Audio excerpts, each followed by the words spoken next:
Have you seen this build? Is this just like, is this T-Shop or is this gonna do some cool shit? Once you have those two, you need to have 10.10 attacks per second. Yeah. Yeah. Like a little bit under. Just get that. Yeah. Yeah, this is pretty good. 4% cooldown reduction, right? And then you need to reduce your lightning warp. So it's like an instant blink. And then at those, once you have those two, you need to have 10.10 attacks per second. So yeah.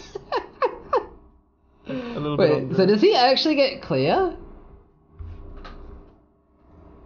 It actually cleared, chat. Chat, it actually cleared. This is actually incredible, though. Wait, is this not even that impossible to make?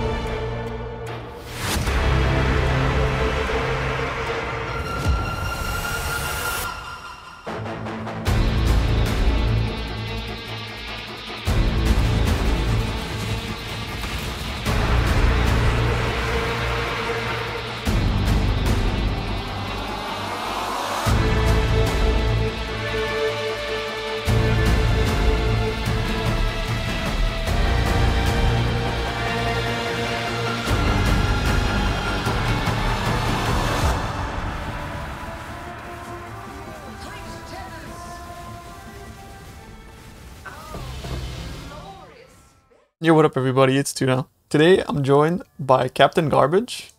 Hello.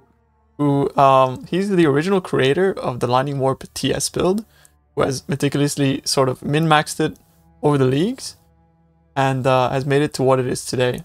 And the big question that I wanted to ask him in today's video is, what makes this build different to other Lightning Warp Asenath's build? I mean, Asenath, like putting Lightning Warp into an Asenath has been a thing for pretty much as long as they changed it in Metamorph, right? Like people just put it in and went like, yeah, this is sick. You can teleport while attacking, but obviously that was a cooldown of 0.3 seconds. Honestly, I can't even remember anymore how I stumbled upon it. Probably just like doing random testing, asking what if. I put cooldown recovery in it, because if you socket the Lightning Warp into the Asenath, it inherits the cooldown of the Asenath, the Lightning Warp. So cooldown recovery with travel skills now reduces the cooldown, right? And people have done that over the years. They discovered that too. It's not that crazy, right? But what makes mine different, I guess, is that I take a big focus on the breakpoints and on the breakpoint min-max, I guess. Yeah, that makes sense. We'll talk a little bit more about the breakpoints later. When did you originally come up with the build? I mean, it was when they changed Asenath in Metamorph. Metamorph League, right? Like I was doing the breakpoint testing back in Metamorph too. That hasn't changed. I mean, we got better tools to make a better build. Back then, I had to use like a Quill Rain and like a bunch of scuffed gear just to get to that point. Nowadays, we can make way better builds with that same concept, because we don't have to like int the whole character to do it. So if you were to like look back at the history of the build, was there any sort of like times in specific where there was like a eureka item or a eureka moment where like the build suddenly flipped and it actually became something viable to play for you every league? I mean, for the most part, it was just slow, just power creep, like stuff like bows getting buffed repeatedly. Like bows obviously are really good. TS has been good forever. That definitely helps. And then I guess the best item they've added since then is Steel's item, actually, Impossible Escape, because that saves a bunch of points to get the cooldown recovery. I mean, the reduced duration, I mean. Yeah. Alright, so aside from me sort of asking you repeatedly what the build was, because I was obviously very curious for a very long time, and there might have been a little bit of blackmail there, but what made you decide to share the build at this point in time? Yeah, I mean, the blackmail was probably a big part of it. Guys, help.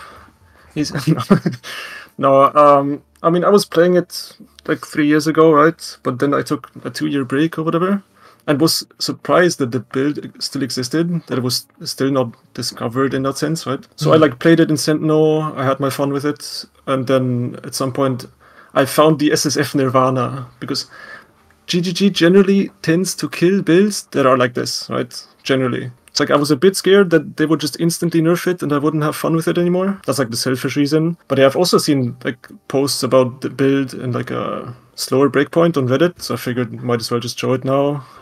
Let people have some fun with it before Chris comes with the hammer, maybe. I don't know.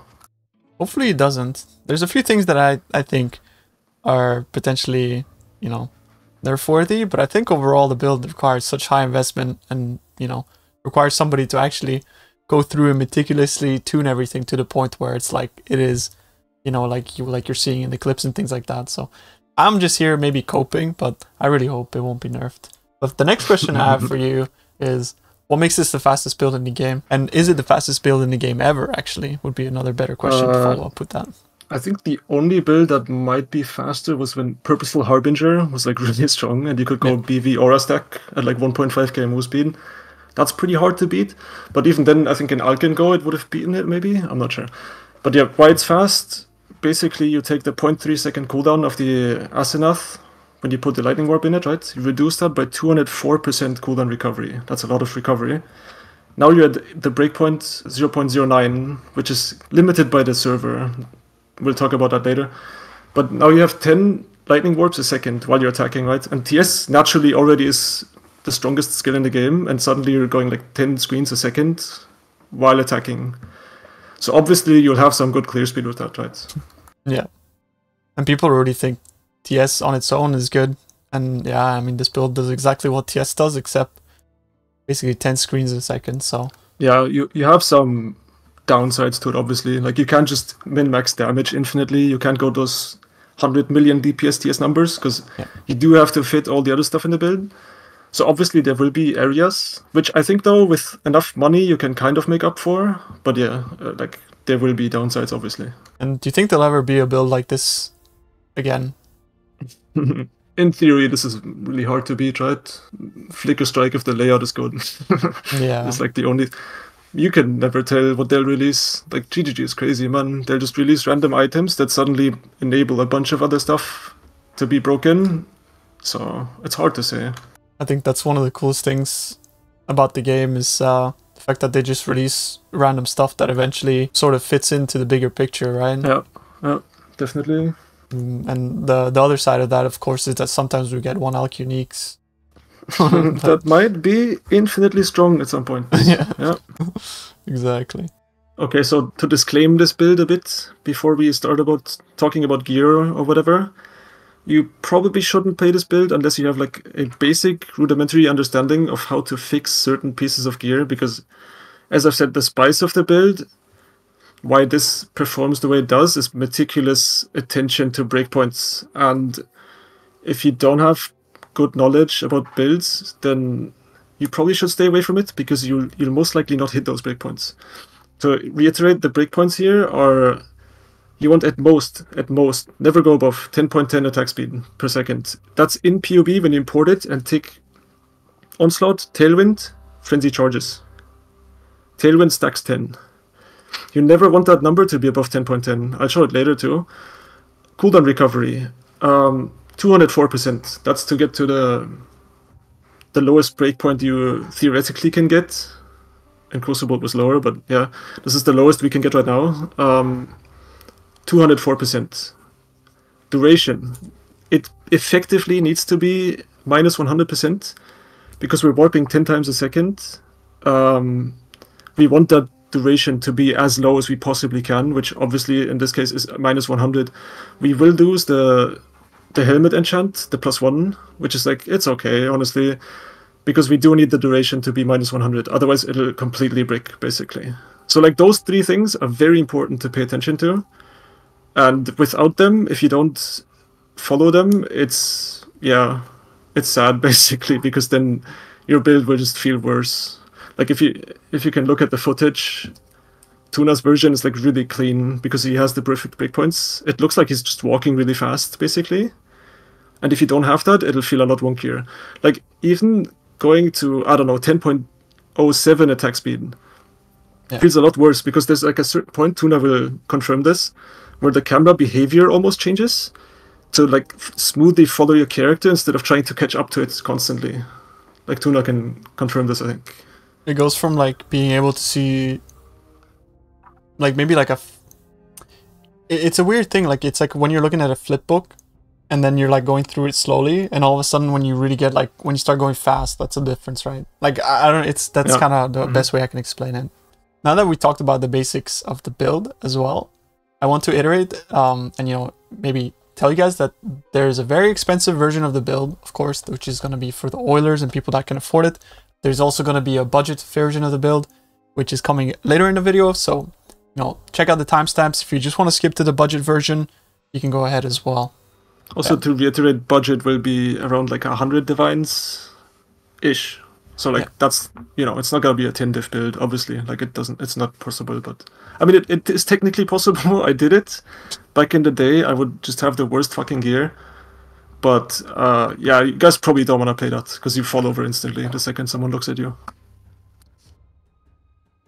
All right, so some of the questions I know that people are probably wondering, and some of the frequently asked questions I get from, builds and stuff like that are, can the build do Ubers?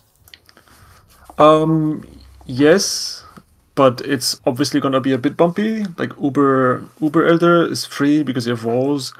Anywhere where there's walls, which unfortunately is not many Ubers, you will just kill instantly. Like Cortex is easy, Uber Elder is easy. The other ones you can either just like warp around constantly and just slowly kill it, or you actually buy the cheapest +1 TS helmet on the market and just equip that instead and put like a Frostblink in it and your auras. And then just like play a regular TS build. You'll have some ramp because of the badge stuff, but yeah, then you can do all of them. You might use it for portals on Exarch, but yeah. So what about simulacrums? Stark did Sim 30. It looked really easy, honestly, so there shouldn't be too many issues there unless you get some really fucked mods. You might use a portal, but yeah, it's easy, honestly. Is it hardcore viable? I wish someone would copy it and see if they can make it hardcore. Like, you would have to maybe change some things. Unless you just copy the really expensive version and exclusively go Scour and Go, then I think you will never die in those maps, and you would make a lot of money because you're just clearing so much faster than anyone else. So it'd be cool if someone copied it in hardcore. Honestly, if you did, like, hit me up, man. It'll be interesting. Alright, so I think some people are probably wondering, right? Like, there's a big gap between the budget and the high budget variant. And most people will probably, acquire a Mageblood first, but not have an insane amount of currency to put into the rest of the build. Is there like a middle ground for those people, or what should they do once they have a Mageblood but can't afford the rest of the build? Honestly, swapping from the budget version to the expensive one is kind of rough until you have all the pieces, because just the way they fall into place. Like, you kind of need all the power charges, you need all that stuff. But if you have a Mageblood, you can still go the budget version, just equip the Mageblood, get another like 5th unique flask, like Progenesis or whatever, and just snip away the flask nodes on the tree and put them damage. Just put more damage, basically, from the points you're gaining. That all sounds pretty good. Yeah, basically just get as much currency as possible with the budget variant until you go for the crit variant, but don't jump the gun and go, put on a Mageblood and mess up all of the things that we have previously mentioned with the breakpoints and stuff like that. Yeah, it's really hard to mix them, basically, yeah. It's a big gap, but yeah. And last but not least, I think some people will probably think like, oh, I can't control this build, right? Like, it's too fast for me. Is there a way for you to actually potentially have more control over your character? Or, it's not really translated well in the video, but talk a little bit about how you can steer this build. Yeah, basically if the further your cursor is away from the screen, the faster you'll go, because you'll just like warp there, right? So if you just want to go a bit slower, if you think it's going to be too fast for you, you can go half speed by just putting your cursor halfway across the screen. Or you put it like really close, and like Delhi 100, Delhi or whatever, you can just put it really close and just slowly go forward so you don't outrun the fog. Yep. So first of all, the things that actually make this build pop, we're going to go through the items one by one and sort of talk about the building decisions that we made so that this build actually becomes as fast as it is. And the first thing that we got to look at, of course, since it's a bow build, is the bow itself. This league, we were really, really lucky to be getting this bow. And it's a mirror tier bow that it has 8% increased attack speed on the implicit, as well as crafted attack speed. It can also be achieved, you can also get this level of attack speed on a bow normally, without having to get the synthesized implicit. However, you will be getting 19% of the suffixes. It's really hard for a bow like this to actually be made. So you kind of have to go by whether you're actually able to get one. And you can see here that we're stacking as much elemental damage as possible. We do not want to go physical damage on our bow for this build. It is really important because we are going to be basically starving on affixes. It's going to be very hard to fit all our affixes into the build, and we do not have the opportunity to actually use hatred instead of, for example, haste, which is mandatory for the build to be able to hit the breakpoints that it does. So yeah, very important to go for an elemental bow, get as much attack speed as possible, and of course critical strike chance. So a spine bow is ideal here for the higher budget variant of the build, because spine bow allows you to get to higher critical strike chance compared to a thicket bow or something like that. But in the lower budget variant of the build, you want to use a thicket bow because it has naturally a higher attack speed than the spine bow, which makes it a lot easier to hit the 10-10 attack per second target that we are aiming for. Another thing to know is that we're getting so many power charges. So the power charges will actually scale our crit. So having that base crit is really important. And shout out to Sushi for providing this beast for such a low fee. Very nice. And it's actually available to mirror right now in 322 for free, right? So there's no fee whatsoever. So yeah, if you want to mirror this one, it's free. The next piece, of course, is going to be the Asenath's Mark. And the Asenath's Mark is, pretty much the centerpiece of the build. This is going to allow you to trigger your Lightning Warp every time you use an attack, which in our case is going to be Tornado Shot. And we absolutely need +1 power charge here for the higher tier variant of the build. If you want to go for the more expensive variant, you need +1 power charge, and you absolutely need reduced Lightning Warp duration. Reduced Lightning Warp duration is mandatory because you actually need to reduce the duration by 100%. There is no way around it. You can't use less multipliers and socket them into your helmet, so like less durations and things like that. You will never get to 0 that way. So it is very important to have reduced Lightning Warp duration on the helmet, and the other rolls don't matter at all. However, make sure to get as high attack speed as possible, because the attack speed is going to be one of those things that bottlenecks you from getting to that perfect attack speed. So every little helps, every little helps. I built this build, and I got to tell you that we were there meticulously, trying to fit really everything into it. So even 1% attack speed can matter. So make sure to actually look at that stat and make sure that it's all coming together in the POB. The next piece again is going to be the power charge ring. The power charge ring, again, this is going to feed us frenzy charges, and the frenzy charges we need. It's another very expensive piece that we need to have for the build, because the more power charges we have, the more cooldown recovery for travel skills that we're getting from the Badge of the Brotherhood, and as well as the more frenzy charge we're getting because we are using, as I previously mentioned, Badge of the Brotherhood. So those frenzy charges, they don't only give us damage, they give us attack speed, and they also reduce the cooldown recovery rate of travel skills. So that brings us to the Badge of the Brotherhood, which is corrupted with 10% attack speed, and it's going to be anointed with overcharge again, which will give us another frenzy charge. So the frenzy charges are going to be really essential for us, because we need all of them, as much of them as possible to hit the 204% cooldown recovery rate of travel skills in order to actually get the smooth sort of 10 attack, 10 Lightning Warp per second that you will have seen in the previous clips. And that is also going to be achieved in combination with some nodes on the passive skill tree, as well as Eldritch Implicit, which is, we're going to be getting a 32% increased cooldown recovery rate of travel skills on the boots. And as we previously mentioned, that cooldown recovery speed is going to modify the Asenath's Mark, and that will get that down to, 0.1 essentially. So we'll be able to trigger that 10 times per second. So for our second ring, we'll be using an Onslaught ring, Onslaught on hit, because, we want to be able to get as much out of our flask as possible. Since the build is really focusing on offensive stats such as attack speed and that kind of stuff, our flasks are going to serve as our defensive tools. So we are going to be getting Onslaught on hit, and that way as well we're going to be getting a stable source of Onslaught, and other stats on the ring are just going to be like accuracy rating, chaos resistance, life, and critical strike multiplier. Bow builds are very crit multi-starved, so that's going to be one of the biggest scalers for your damage, of course. Make sure to get that on there if you can. Yeah, that pretty much sums up the jewelry. For the Onslaught as well, you can have it on kill, but having it on hit is a lot better, because even while doing single target, you'll have the perfect breakpoint. So it'll just feel that bit smoother than if you had it on your boots, for example. That's why we get it on the ring. So on the quiver, we decided to go for 16% fractured increased attack speed. And this is really important because you're not going to be getting enough attack speed if you were to just craft it on the crafting bench. But it's also very important because we want to be using increased projectile speed essences. And that is because essentially with Tornado Shot, as you know, the projectiles disappear after a certain amount of time.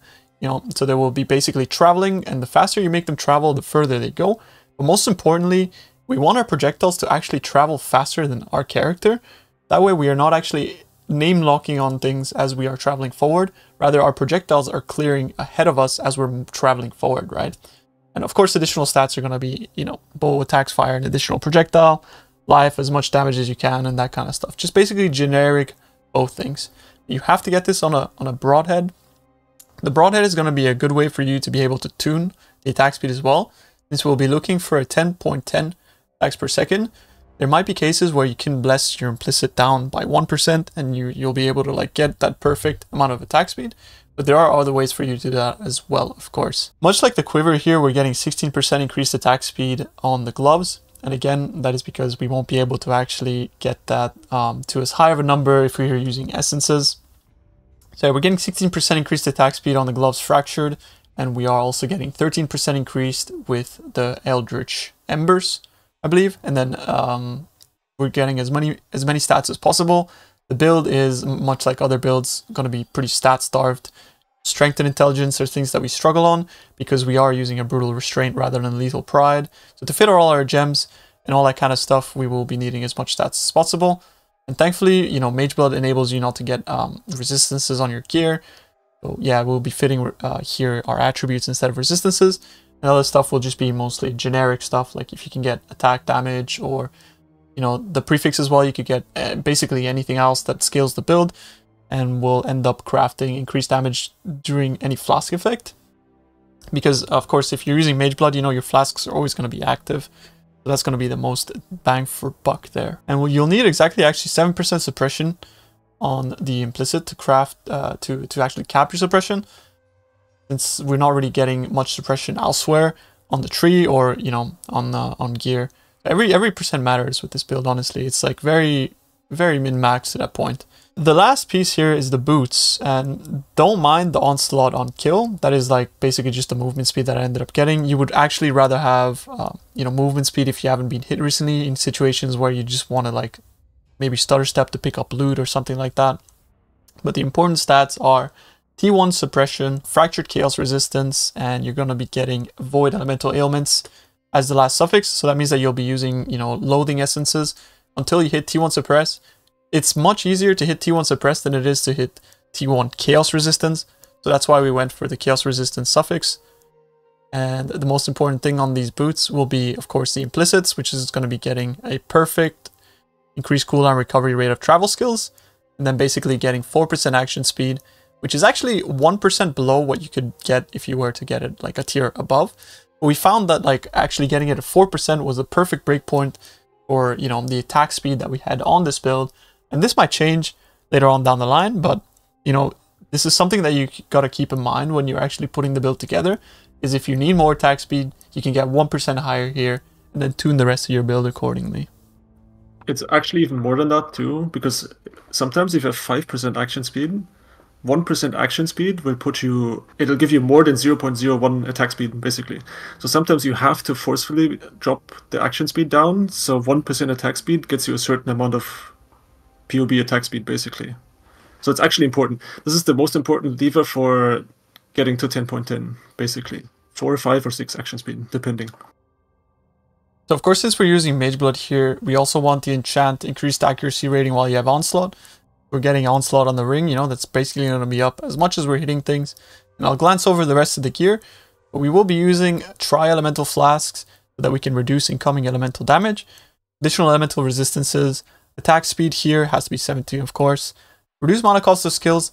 This one is a bit tricky because you will have to actually tune your inspiration, which is your divergent inspiration, right? You'll have to tune that to where you have 1 mana cost. You need to have 1 mana cost, and then your Lightning Warp needs to be 0 mana cost. Otherwise, you're going to basically yourself instantly, right? But yeah, you have to tune, you reduce mana cost here. And we are going to be using either Divergent or Anomalous in your main links. That just depends essentially on what your actual mana cost is. If you can see here, I'm actually using level 16, 20 Anomalous Inspiration rather than Divergent. But in situations where it might, you know, where you have to tune between your minus mana cost here, you could use Divergent. It just, you have to make sure that the mana cost of Lightning Warp is 0 and the mana cost of Tornado Shot is 1. Yeah, they will be basically tuning that with this flask here. And there are ways to basically get that to be like that. And maybe you have to drop the enkindling down to maybe 65% and the mana cost up a bit. It's basically something that you'll have to work out yourself. But if you are trying to copy this character one-to-one, you'll be able to do that just by, you know, essentially getting the same percents as you can see here. And we'll be using a Granite Flask. And the reason why we went for armor rather than evasion is because actually in situations where our character is moving so fast, he physically just cannot get hit by stuff. So in situations where we might actually get hit, those are things like, you know, maybe like a boss attacks us or something like that. But in those situations, we actually want to be able to mitigate that hit. So that's what armor will serve. And also the physical damage reduction from our chest as well. Grace to me is like a mapping aura, basically. Like while you're mapping, you want to avoid most of the bulk of the damage. That's where evasion is really good. But this build, due to the nature of it, you basically never get hit while actually clearing. So that value is reduced a lot. So you'd rather have the Fizz max it instead of the Void, basically. And the last piece we actually wanted to look at here is going to be the Grasping Mail, and we are using the add 1 to 5 lightning damage for each shocked enemy you've killed recently. We're going to be fracturing this because, you know, otherwise it's pretty much impossible to craft this chest. But this mod is very valuable for this build because you are killing so many monsters. You're going to be killing like hundreds of monsters basically in a recently window. But you're going to be getting so much value out of this modifier that by the time you get to the end of the map, everything will just get one-shot. You know, you'll be one-shotting essences, all that kind of stuff. Is just really good quality of life for mapping, right? Of course, it's going to do nothing for bosses. Yeah, it's very, very good mod for this build because of just the fact that you're killing so many monsters so fast. And you will be using a loathing essence for mana reservation efficiency. This craft is very difficult, but you really want to get physical damage reduction and regenerate life per second, because the regenerate is going to be able to offset the blood rage degen. And you know, when I was crafting my chest, I was like, yo, Captain, I don't need this. Why do I need it? And you know, his reasoning, I'll let him talk about that. It's very cringe to die to blood rage on your multi-mirror build. That's it. You don't want to have that. That's it. And you honestly can't really argue against that, right? So yeah. And the rest of the modifiers will be getting life, and we'll craft physical damage from hits taken as fire and lightning. We'll be reducing that with the flasks. So, you know, that's an extra little bit of mitigation for sure that we don't want to miss. The last flask is Progenesis. Progenesis is just going to be like another buffer for if you ever get hit, you'll basically be reducing that hit by an extra 25%. So yeah, it's just very good flask. You can't go wrong with it. You could maybe, if you wanted to read for another flask, like if you wanted to have more damage, you could potentially just put in a sulfur flask here. But Progenesis is unbeatable in my opinion. You bottle Faith if you want to have damage with an Enkindling Orb and you press it on the boss or something, but I think Progenesis just beats it. So that's up to you. I'll glance over the jewels real quick. So we had to use the 3 passive voices, and that's going to be housing our jewels. For the large cluster, you definitely want Arcing Shots, Fuel the Fight, and Martial Prowess because of how they're positioned on the jewel itself. But most importantly, your added small passive skills also need to grant 3% increased attack speed. You'll be grabbing a bunch of those, so yeah. And that is an 8 passive cluster jewel.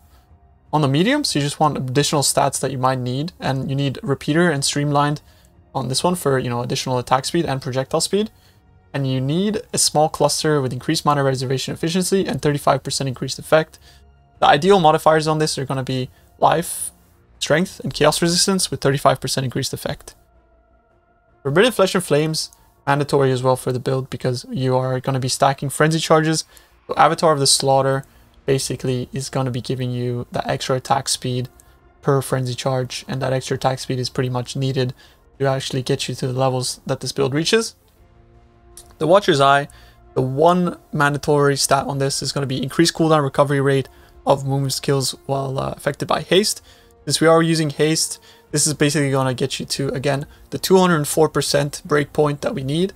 to get the Lightning Warp cooldown down to, 10 times per second in Asenats. So yeah, you need either 49 or 50% depending on whether you got your boots to 32 here. But yeah, 50% ideally. This might eat some divines, but trust me, getting that breakpoint, it's very important. And we'll be using a Brutal Restraint because Brutal Restraint gives us a ton of attack speed. So we'll get a Brutal Restraint with as much attack speed as possible on each node that you're taking. There's going to be very few with actually enough attack speed, so yeah, keep an eye out for those. And then to cap our ailment avoidance, we'll be using an Ancestral Vision. So we have 32% here, 20% on the tree, and the rest we can actually get from Ancestral Vision because we are 100% suppression capped. So 50% ailment avoidance is going to be coming from this jewel. And it's expensive, but this is the place where you want to be getting. Corrupted blood cannot be inflicted on you since all of your other jewels are going to be unique. This is the current meta that we are in, so yep. And the last jewel is Impossible Escape Mage Bane, which is going to allow us to take the reduced duration on the tree. That is going to get you to 100% reduced duration in combination with the Lightning Warp gem, the Helmet Enchant, and the 3 passive skills. So the gems are also very important, so keep an eye out on what alternative qualities we're using here, since, you might actually come into a situation where your stuff is not working as it should, and that's probably because of an alternative quality gem. But some of them, of course, you can change depending on, if you are comfortable with making up your own decisions on these, go ahead. But yeah, this is what we ended up using. So Anomalous Molten Shell is going to give us additional shield because we are not actually getting that much armor. Anomalous is going to give you just a little bit more shield.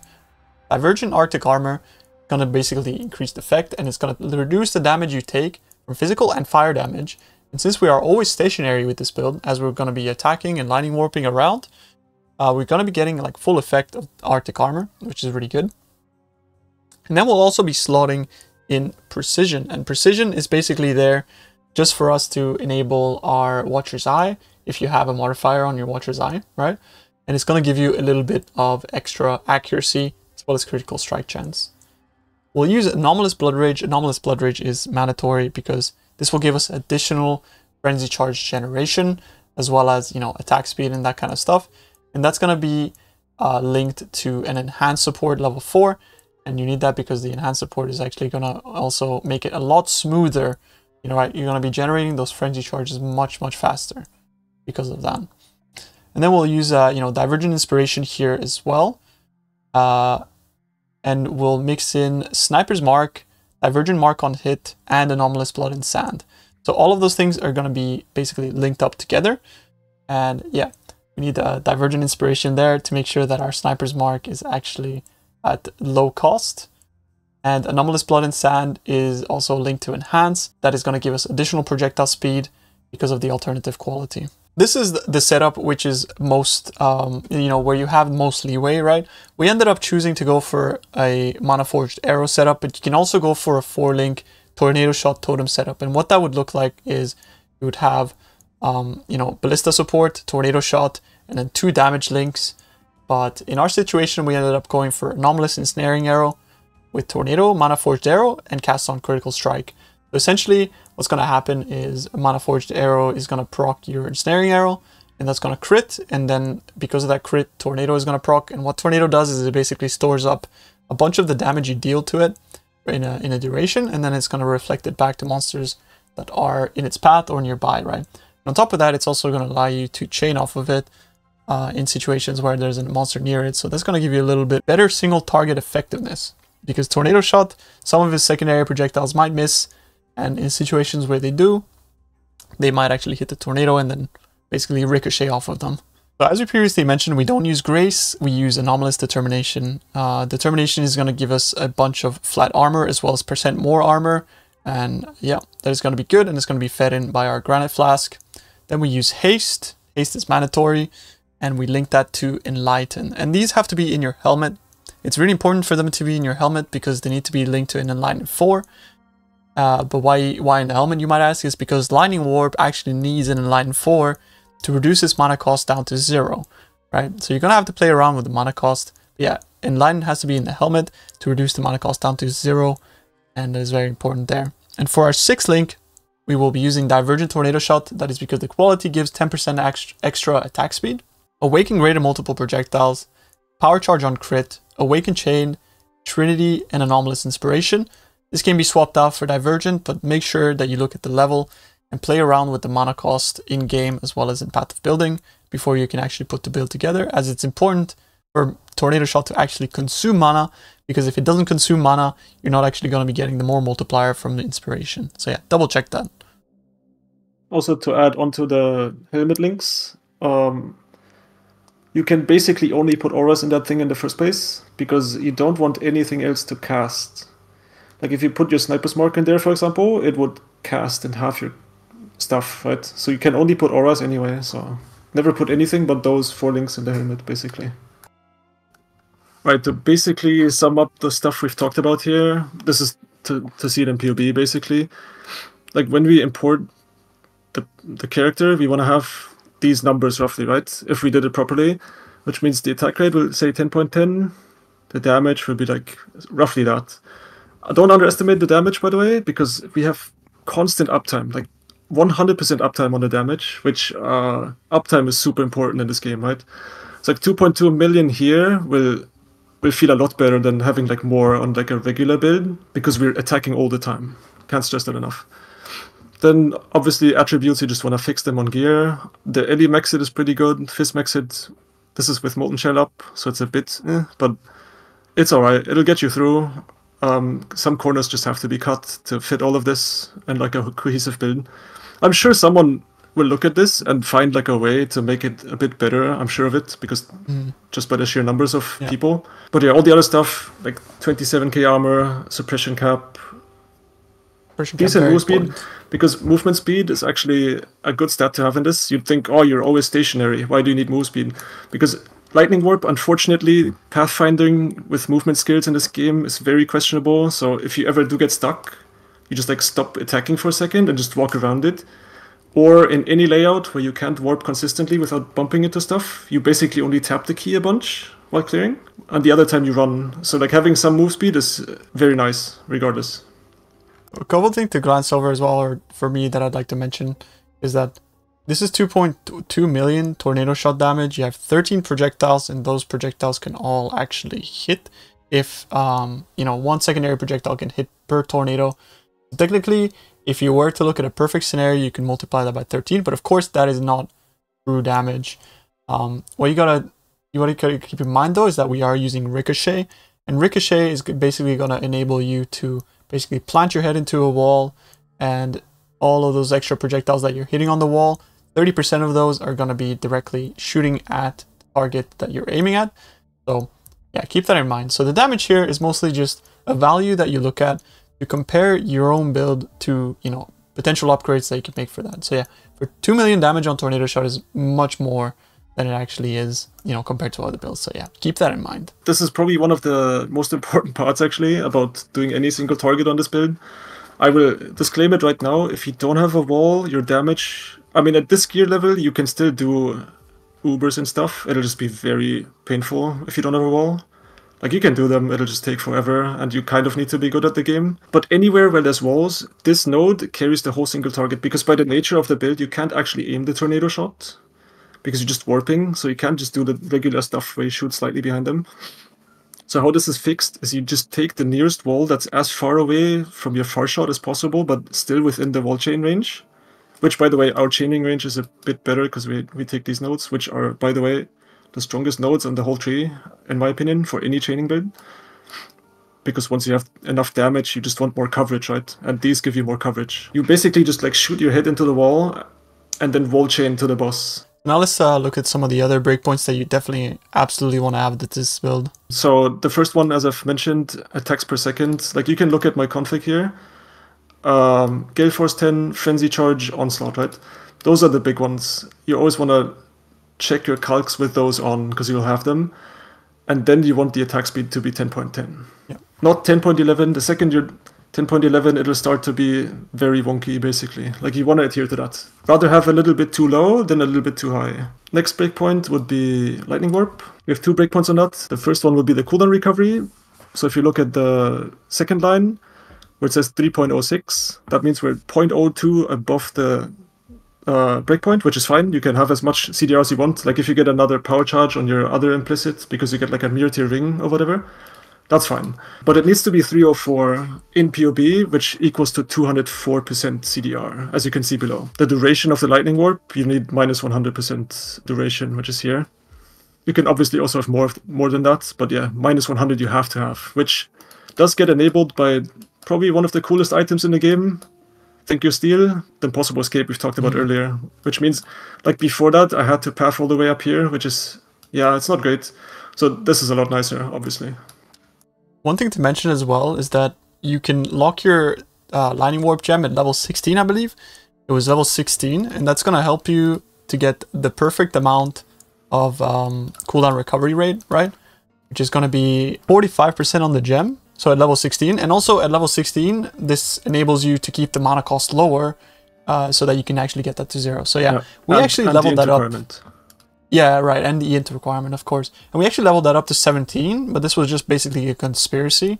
Just because we thought like, oh, if we get it like 1% higher or like a few percent higher, the cooldown recovery rate, it will be smoother, right? Guys, there is some voodoo in the build. Yeah. Like if you don't feel like it's perfect, you can level this one up by 1, and then the placebo will kick in, and suddenly you're like, wow, so smooth.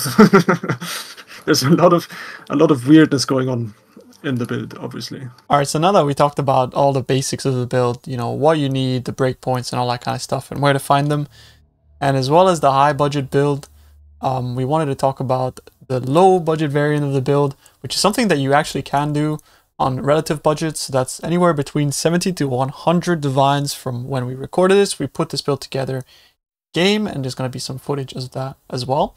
But I'll let basically Captain talk through this one because he put in a lot of work to get this to you guys, and it's all thanks to him that this variant was created. So yeah, Captain, talk us through the build a little bit and what you should be looking for when you're building this on a budget.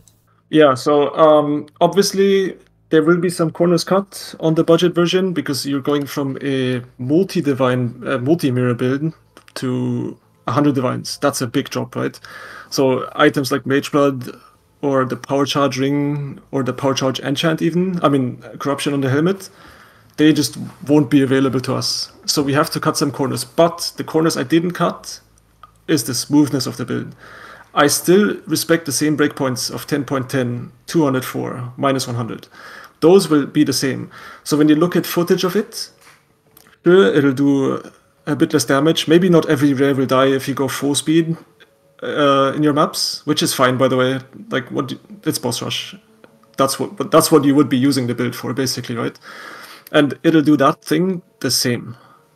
Sure, the expensive version will be able to do other stuff as well, but this one will do boss rush exceptionally well, while feeling the exact same as the big version. So to achieve that, first of all, we have to solve our attack speed. Obviously, Thicket Bow is the way here, because that's the biggest attack speed you can get. It's literally only just get as much attack speed as possible on the bow with good flat damage. No crit with precise techniques, because that's just the best way to build it, I think. The DD is a bonus, but you don't need it technically. You just get any bow that's really fast. Make sure to enchant it as well. Asenath, you have to buy this. I think it's pretty cheap because labbers are enchanting these now, actually, so you don't have to service them. Just make sure you get a good attack speed roll if you can. The badge is just a regular one. It doesn't show in this import, but still 10% CDR, which is very important. Make sure you have 10%, otherwise it's going to be, yeah. Defensively, it's alright. We do lack a lot of fizz mitigation though, so we use a Cloak of Flame for 40% damage shift and a Taste of Hate for the other 15%. So fizz is the weakness of this build, but you won't die to the stuff that would exist in your maps that you're doing, basically. The only thing is porcupines, but I mean, if someone has a solution for porcupines, I'm open to recommendations, but yeah, those are a bit of an issue. You might run into those and get spiked. Rings are just minus cost, life, attributes, chaos res, attributes, chaos res, minus cost. It's the same ring, right? You just fill the holes of the attributes that you're still missing. Gloves, those are pretty similar to they're basically the same to the high budget version. You still want the attack speed, you want the accuracy instead. But you still want the T1 attack speed fracture, you still want the accuracy on the affix, chaos res, whatever. Like, we can afford to make these are easy to make, right? They barely cost anything in the budget. A belt, Darkness Enthroned, it's really strong. I think it's really underrated, even though a lot of people are using it just because how strong it is. Don't mind this, by the way, it's bugged. I only have 2 Abyss Jewels in this. Basically, just as much flat damage as you can stack. You can use the search for these items function in PoB after you've done the rest of the character to search for the perfect ones. But yeah, you just put as much flat damage as you can to just make up for maybe a subpar bow because you can't get triple T1 or even triple T2. So that helps a lot. CDR we do have to get somewhere, so we use the Stampede. It doesn't have to be too much cooldown recovery. You can get like a 70% roll and you'll be fine. You anoint Graceful Assault on these for the Onslaught. That Onslaught will be conditional, so against pure single target you won't have the perfect breakpoint. Quiver, effectively the same as on the high cost version. You can use like a lower fracture, like 15%, and then maybe use a T2 Proj Speed Essence if you want to make it cheaper. Not much of a difference. Now you might be wondering, why does he only have 4 bottles? These bottles pretty strong, but why only 4? Obviously, because we get the Timeless Jewel for the Traitor, so we can sustain all our flasks. This build is a fast build. It's super hard to fit anything else. You have to cap your res with flasks, which is fine because you have perma uptime on them, obviously, from Balbala. Yeah, you just get charge recovery, attack speed. Charge recovery, reduced cost. Charge recovery, any res. And then a Taste of Hate.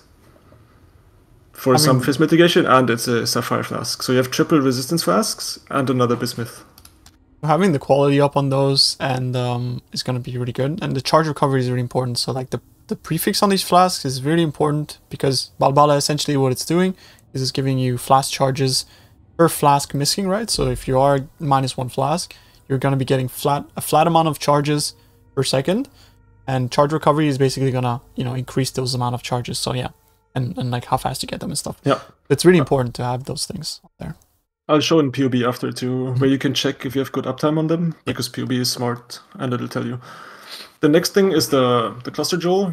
The main part of this is that you get the 35 effect and 3% attack speed. Ignore the fracture, it's just a random cheap jewel I bought. But those two are non-negotiable, the attack speed and the increased effect. You can also use a increased damage with two-handers, which should be a lot cheaper right now because people don't know how to use them, I guess. Which is the exact same thing because you're not gonna get any keystones, so you can just use that cluster instead and get the effect and the attack speed. This is just the same as in the main one, just streamline repeater, classic. This is new, I'll show this after in PoB, but you basically get 4 projectiles from this, which is very good, obviously.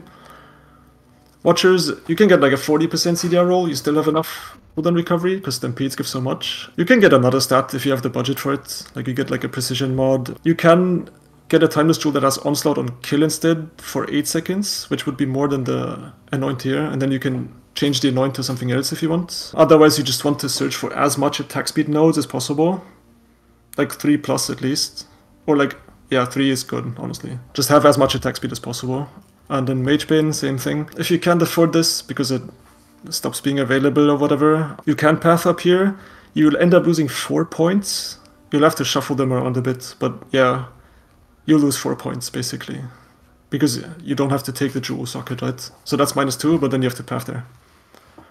And in this, just get any Corrupting Blood Immunity rare jewel, ideally with attack speed, because it makes your life easier, but if you can't find one of those, just anything that has stats on it, but the CB is the big part, because you don't want to die bleeding. For the gem setup, 2 things changed, 2 major things changed. We're back to Ballistas, because we just need more damage, because by the nature of it, obviously you'll have less damage than the main version. It's like the main version just has so much money put into it that you can forego the Ballistas for quality of life. But you'll have to place them again, which I don't think is a big problem. The way you do this single target, you just place them right under you in the spot of the wall chain and just place them there and just shoot. It's like the same thing, really. Otherwise, I would just copy the setup 1-to-1 because that reduces the chance that you do anything wrong. I would put them in the same items. I would just put the exact same gems because it reduces chance of it being weird. By the way, the Arctic armor is supposed to be up here in the boots, just unlinked. Don't link this to the increased duration, otherwise you'll get mana multiplier on this. Yeah.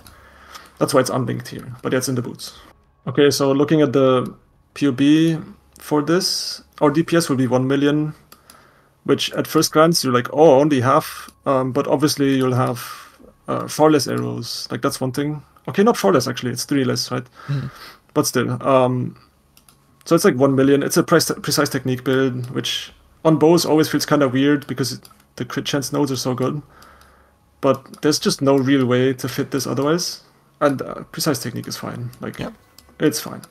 So the main differences to this compared to the expensive one is you get the large cluster here that I mentioned. And just start allocating. And if you notice, oh, I need more attack speed, you just allocate another one. This is going to be a good way to... Honestly, you can also go 10 passive, for example, because you probably won't fill them out all of them out. So yeah, you can just like look what you really want. I think like 11 or 10 is fine too. And then the other thing is we use the Warrior's Tail tech or whatever, where you get +1 proj here, and you get 1+ here. You would click Perfect Agony and then tattoo this to literally anything else that doesn't break your build. Which you have to be careful, because a lot of things look like they wouldn't break your build, but they do. So you have to be aware. Because if you just click this and then you don't get rid of it, you'll just do 30% less damage. Like you can see my DPS. Like I've had a few people where I was like, I import their character and I'm wondering, wait, why is this? He has the same gear, why is it? But yeah, it's just because they didn't tattoo away the Perfect Agony. The jackpot would be getting Unwavering Stance, but otherwise just... if you're unsure, maybe ask someone if they think it breaks the build. I don't know, because the chances that someone there, like that's watching right now, will have a keystone that is not ideal for them is not zero. So guys, make sure that you get a good keystone that doesn't do anything, basically. The next thing is Trader. I'm just like hovering it again so you can see what it does in case you don't know. We keep our 5th flask slot empty, so we get charges for the other ones, and that ends up being, if you look at this, if you look at the flask uptime part that I'm hovering there, the last line, 100%. 100%, 100%, 100%. Minimum, I'm still not sure what that does. Apparently it's when you get super unlucky with game ticks, I don't know, like, but it should be up all the time, so that way we fix our resistance. And then, as I've said, I don't compromise on the actual feel of it, so this is still 10.10, 10.09, which is effectively the same, and 10.09 again. And you'll be able to basically tune that by, you know, maybe getting 1% extra attack speed here or there, and, you know, getting that to basically 10.10.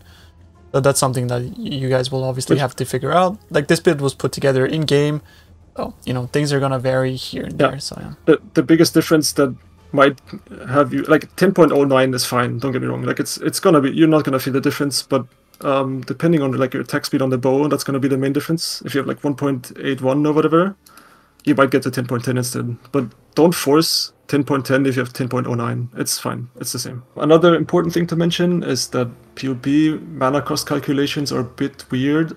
So don't always take PoB's value at face value that it tells you. Because this says mana cost 2, but if you assemble this build in-game, it'll say 1. So make sure to test that in-game and maybe like level your inspiration 1 by 1 until you have 1 mana cost, instead of just trusting PoB on that. I don't know why it does that. PoB, otherwise I would trust with my life, but mana cost, somehow it gets wrong sometimes. I don't know. Some rounding things. And then closing on the budget PoB, you can... Like, I would advise just to do boss rush on this, obviously, because that's what it does best. But if you want to do the occasional, like, Elder Slayer or Shaper Guardian Invitation or whatever, it can do them. It'll just take, like, I don't know, 40 seconds, 50 seconds. White, obviously, so, like, if you put mods on them, you might use a few portals, but, yeah, otherwise, it can do them if you want to. Yeah. So it's not, like, completely useless. It's not like your flasks drop because you don't kill anything and you die because they're up all the time. You can still do things. It'll just take a bit. And another like random thought, Sniper's Mark, getting that to 21 is very good. Because once again, it's a breakpoint. I love those, I guess. Because it goes from 4 additional targets to 5. And then we put 4 increased mark effect tattoos, which equals 20%. So you get exactly 1 more split on top of that. Because if you copy the tattoos to be 4, and then you have a 20 Sniper's Mark, you won't get an additional split. And like these nodes will be a bit wasted, I guess. Also, special thanks to Stark, who was my testing dummy effectively for the budget version, because I was chilling in SSF and he bought all the gear and assembled it and did testing with it. He also, by the way, cleared 7 out of 7 Ubers on the expensive version. Some might need a few portals, but Uber Elder, for example, just dies instantly because there's walls. So, special thanks to Stark. And to close it all off, I want to thank Captain Garbage, of course, for coming on and talking about the build and also providing us this mastermind of a build. You know, I don't think there's going to be any build that's going to beat this anytime soon. It is the fastest build I've ever played and probably the fastest build anybody will ever have played up until this point. So check it out. I really hope it doesn't get nerfed. But yeah, just to say a couple extra things. If you have any questions, you can drop by the Discord. The Discord link will be in the description, and just drop us, like maybe at me or something like that.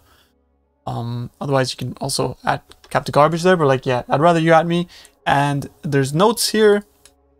The notes are gonna just like reiterate some of the important things, and you'll find those in both the POBs, and both the POBs will be in the description. This video is insanely long, but we wanted to put everything down, basically have the Bible for the build, everything you can know about the build.